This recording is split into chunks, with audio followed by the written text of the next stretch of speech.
നമുക്ക് ആദ്യത്തെ ചോദ്യം നോക്കാം. ഇന്റലിജൻസുമായി ബന്ധപ്പെട്ട ആദ്യത്തെ ചോദ്യം 2025 ജനുവരി, അതായത് ഏറ്റവും റീസെൻ്റായി നടന്ന കേട്ടറ്റ് എക്സാമിൽ ചോദിച്ചൊരു ചോദ്യമാണ്. ഫ്രെയിംസ് ഓഫ് മൈൻഡ് എന്ന പുസ്തകം രചിച്ചതാരാണ്? Frames of mind. Who wrote the book frames of mind? ഇത് വളരെ പ്രശസ്തനായൊരു വ്യക്തി രചിച്ച പുസ്തകമാണ്.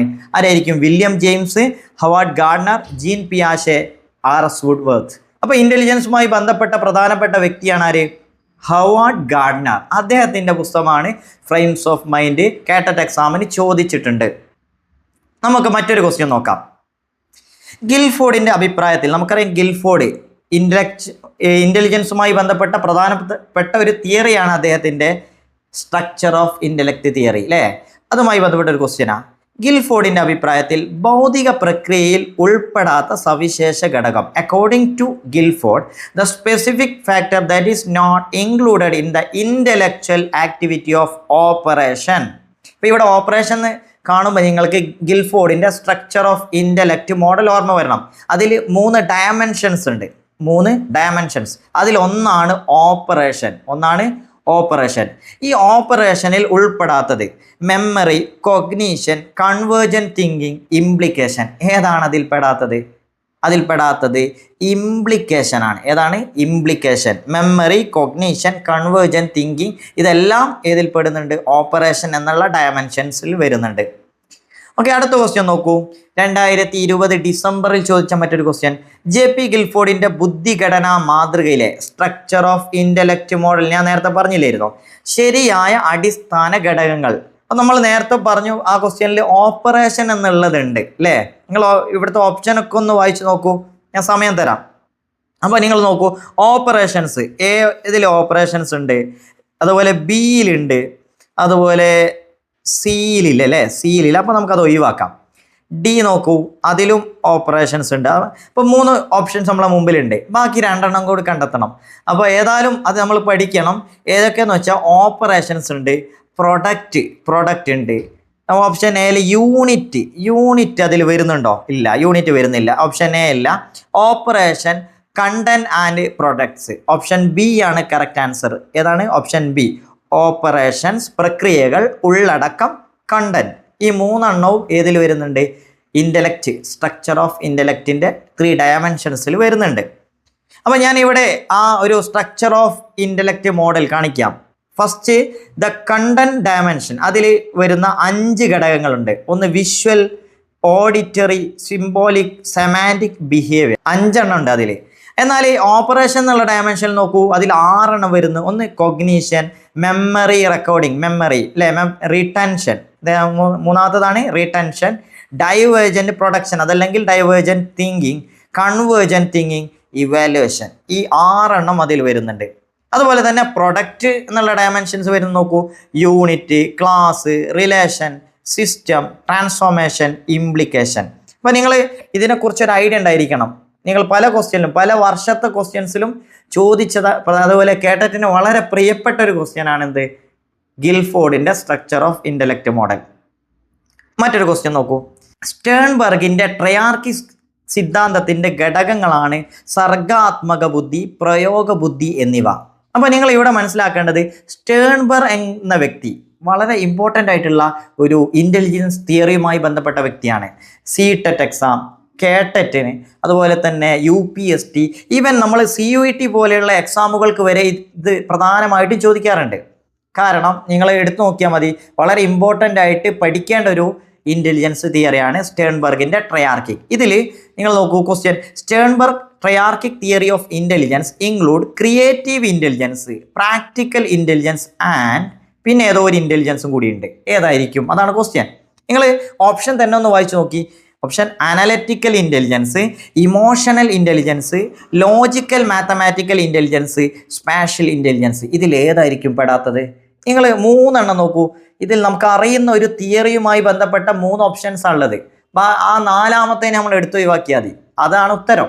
ഏതായിരിക്കും ഉത്തരം? ഓപ്ഷൻ എ, അനലറ്റിക്കൽ ഇൻ്റലിജൻസ് ആണ്. നിങ്ങൾ ശ്രദ്ധിച്ചു നോക്കി, ഇമോഷണലും ലോജിക്കൽ മാത്തമാറ്റിക്കലും സ്പാഷ്യലും ഒക്കെ എന്തുമായി ബന്ധപ്പെട്ടാണ്?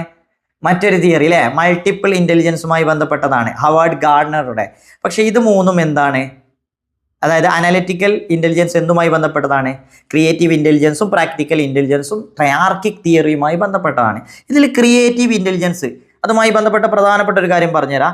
ക്രിയേറ്റീവ് ഇൻ്റലിജൻസിന് മറ്റൊരു പേര് പറയാണ്ട് എക്സ്പീരിയൻഷ്യൽ ഇൻ്റലിജൻസ്. എന്താണ് എക്സ്പീരിയൻഷ്യൽ ഇൻ്റലിജൻസ്? അതിന് ക്രിയേറ്റീവ് ആയിട്ടുള്ള ഇൻ്റലിജൻസ് അല്ലേ?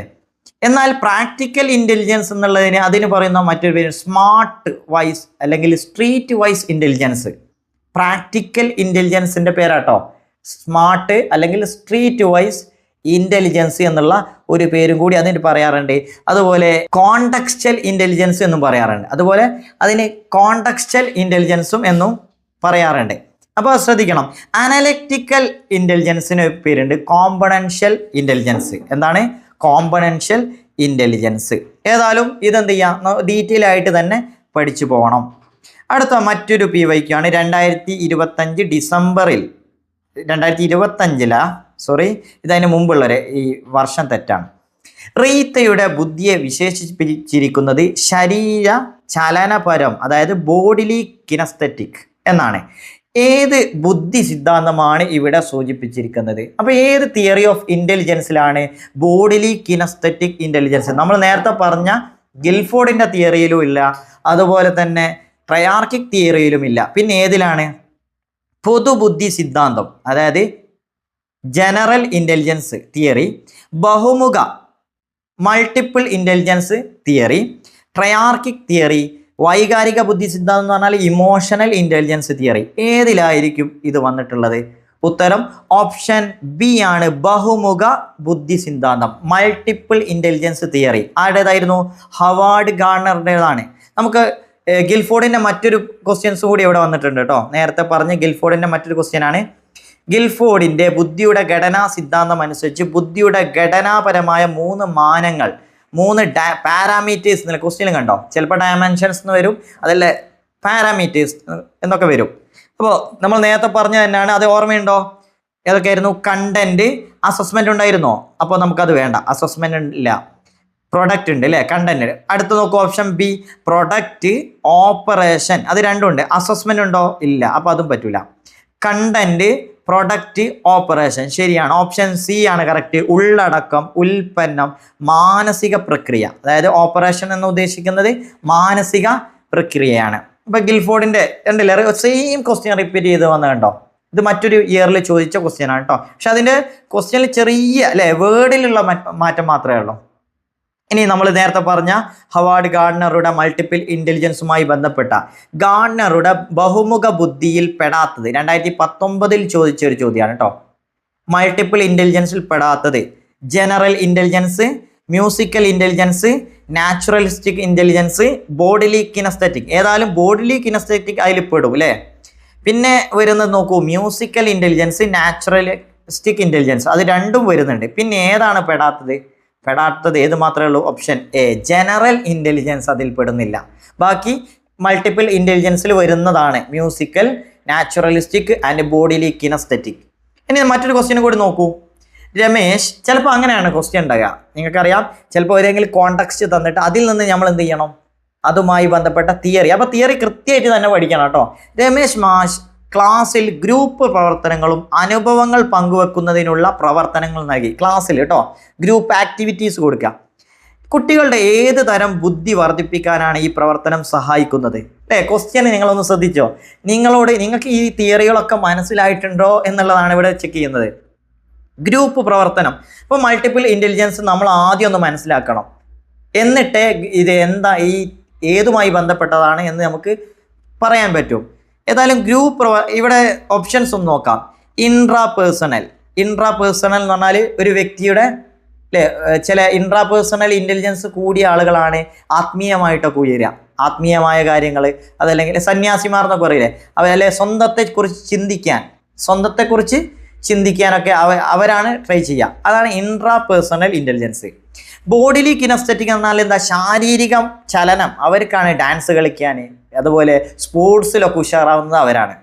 ലിംഗ്വിസ്റ്റിക് എന്ന് പറഞ്ഞാൽ അവരുടെ ലാംഗ്വേജ്, ചിലപ്പോൾ എഴുത്തുകാരനും അല്ലേ അങ്ങനെയുള്ള കാര്യങ്ങളിലൊക്കെ വളരെ ഉഷാറായിരിക്കും ലാംഗ്വേജ് കൈകാര്യം ചെയ്യാൻ. ഇന്റർപേഴ്സണൽ അവരാണ് എന്ത്? പരസ്പരം, ആളുകൾ തമ്മിലുള്ള പരസ്പര അല്ലേ കണക്ഷൻ അവർക്ക് കൂടുതലായിരിക്കും. ആക്റ്റീവായി ഇപ്പോൾ പൊളിറ്റീഷ്യന്മാരൊക്കെ നിങ്ങൾ കണ്ടിട്ടില്ലേ, അവർക്ക് ആക്റ്റീവായി ഇടപെടാൻ പറ്റും. അപ്പോൾ ഇന്റർ പേഴ്സണൽ ഒരു ഗ്രൂപ്പ് പ്രവർത്തനം എന്ന് പറയുമ്പോൾ നിങ്ങൾ ആലോചിച്ച് നോക്ക്, അത് ബോഡിലി കിനസ്തെറ്റിക് ആയിട്ട് നമ്മൾ മാത്രം പറയാൻ പറ്റുമോ? പറ്റൂല. ഇൻട്രാ പേഴ്സണലും അല്ല. പിന്നെ ലിംഗ്വിസ്റ്റിക് അല്ലേ, ലിംഗ്വിസ്റ്റിക്കും അതിലും അപ്പുറം വളരെ സ്യൂട്ടബിൾ നല്ല ശരിക്കുള്ള ഓപ്ഷൻ ഏതാണ്? ഇന്റർ പേഴ്സണൽ ഇൻ്റലിജൻസ് ആണ്. ക്ലിയർ അല്ലേ? ഞാൻ എന്ത് ചെയ്യുന്നത്, ഹൊവാർഡ് ഗാർണറുടെ ആ മൾട്ടിപ്പിൾ ഇൻ്റലിജൻസ് ഞാൻ ഇവിടെ ഒന്ന് കാണിച്ചു തരാം. ലോജിക്കൽ മാത്തമാറ്റിക്കൽ ഇൻ്റലിജൻസ്, അതാണ് പ്രധാനപ്പെട്ട ഒന്ന്. ലോജിക്കുമായി ബന്ധപ്പെട്ട ഇൻ്റലിജൻസ്. രണ്ടാമത് ലിംഗ്വിസ്റ്റിക് ഇൻ്റലിജൻസ്. നമ്മൾ പറഞ്ഞു ഭാഷാപരമായ കഴിവുകൾ, അല്ലെ, എഴുത്തുകാർക്കും അതുപോലെ തന്നെ കവികളൊക്കെ ഇത്തരം ഇൻ്റലിജൻസ് ആണ് കൂടുതലുണ്ടാവുക. മ്യൂസിക്കൽ, നമുക്കറിയാം, അത് കേൾക്കുമ്പോൾ തന്നെ മ്യൂസിക്കുമായി ബന്ധപ്പെട്ടത്. സ്പാഷ്യൽ, അത് ആർക്കിടെക്റ്റ് അതുപോലെ തന്നെ ചിത്രകാരന്മാർ, ഇവർക്കൊക്കെ കൂടുതൽ ഉണ്ടാവുന്നത് ഇത്തരം ഇൻ്റലിജൻസ് ആയിരിക്കും. ബോഡിലി കിനസ്തെറ്റിക്, നമുക്കറിയാം സ്പോർട്സ് അതുപോലെ ഡാൻസ് തുടങ്ങിയ മേഖലയിലൊക്കെ വർക്ക് ചെയ്യുന്നവർക്ക് അല്ലെങ്കിൽ അതുമായി ബന്ധപ്പെട്ടവർക്കൊക്കെ ഈ ബോഡിലി കിനസ്തെറ്റിക് ഇൻ്റലിജൻസ് വളരെ ഉഷാറായിരിക്കും. നാച്ചുറലിസ്റ്റിക് ഇൻ്റലിജൻസ്, നാച്ചുറുമായി ബന്ധപ്പെട്ട പ്രകൃതിയുമായി ബന്ധപ്പെട്ട ഇൻ്റലിജൻസ്. പിന്നെ വരുന്നത് ഇന്റർ പേഴ്സണൽ ഇൻ്റലിജൻസ്, അതാണ് പരസ്പരം ആളുകളോട് സംവദിക്കാനും, രാഷ്ട്രീയക്കാർക്കൊക്കെ പ്രധാനമായിട്ടും ഇത്തരം ഇൻ്റലിജൻസ് കൂടുതലായിരിക്കും.